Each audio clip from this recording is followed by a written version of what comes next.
Hi there, Goodworth here with a new video on Unity and networking. In this video I will give you some small updates on my client server setup running on an Azure hosted Linux server, and I will talk about AI for non-player characters, also known as NPCs. Okay, let me start where we left off in the last video. I'm now using a game server in Azure, which acts as a dedicated server for my game. Having worked with it for a couple of months, I can share that this does make coding life a little easier. Because you can clearly separate code running on the client from code running on the server, it is easier to create and maintain code. Also, as I showed in the previous 3-part series, I can now optimize server builds. After reaching this point, I also wanted to incorporate the Steam Server API into my game, but I ran into a bit of a problem. It seems that it's very difficult to get this to work on a Linux server. As you may know from previous videos, I'm using the Heathen Steamworks kit and it keeps reporting a failure of the Steam library initialization. I suspect this is not a problem with their code, but with the underlying Steamworks.net code, but I haven't had the time to investigate it and find the root cause. You may ask, why would you want to include it in the first place? Well, as you can see in the demo running in the background, I need to grab a server IP address from the source of servers I manage myself. Wouldn't it be easier if you can publish your game using Steam and let the clients simply browse through the available servers? So, that's what I'm aiming at. Okay, the next item on my checklist was to add some intelligence to my NPCs. A form of AI, not the generative AI which is booming now, but the decision-making for movement and attacking based on some logic. I started with building my own movement and wandering code. This is perfectly doable, but why not use an available asset? So I selected Emerald AI 2024 from Black Horizon Studios. This is a nice asset which can do a lot of what I want to implement. Movement using waypoints or wandering, both using a root motion animation. Attack or flee response, detection of enemies, keep track of health and being hit. There is one downside to the kit which I found when testing it. I strongly prefer Aaron Granberg's AStarpathfinding project over Unity's NavMesh setup. So, challenge accepted. It took me about a month to make the necessary changes to the Emerald AI to make it work with AStarpathfinding. I will reach out to Black Horizon Studios and see if they want to incorporate the changes into their assets. If so, all Emerald users can benefit from my work.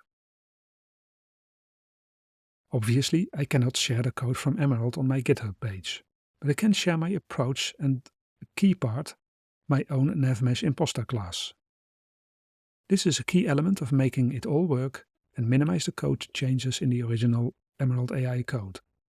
This is how I approached it. Use a project defined to switch between Unity NavMesh and AStarpathfinding.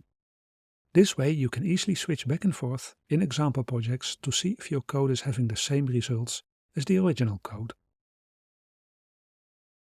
Create an imposter class which mimics most of the Unity NavMesh agent methods using AStar agent methods. This resolved about 75% of the errors. I also added some debug features you can switch on and off. I had to refactor one property in the Emerald Movement class since it used a class name from AStar. I had to switch off the Align with Navigation option in the Movement class, because for some reason, I haven't found it yet, it heavily interferes with the AStar movement code.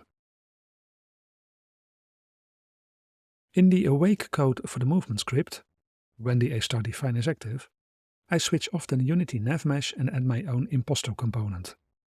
The imposter class inherits from the AStar agent and automatically adds the necessary components. Note, make sure you do not have added the AStar components manually, because then my current code will fail.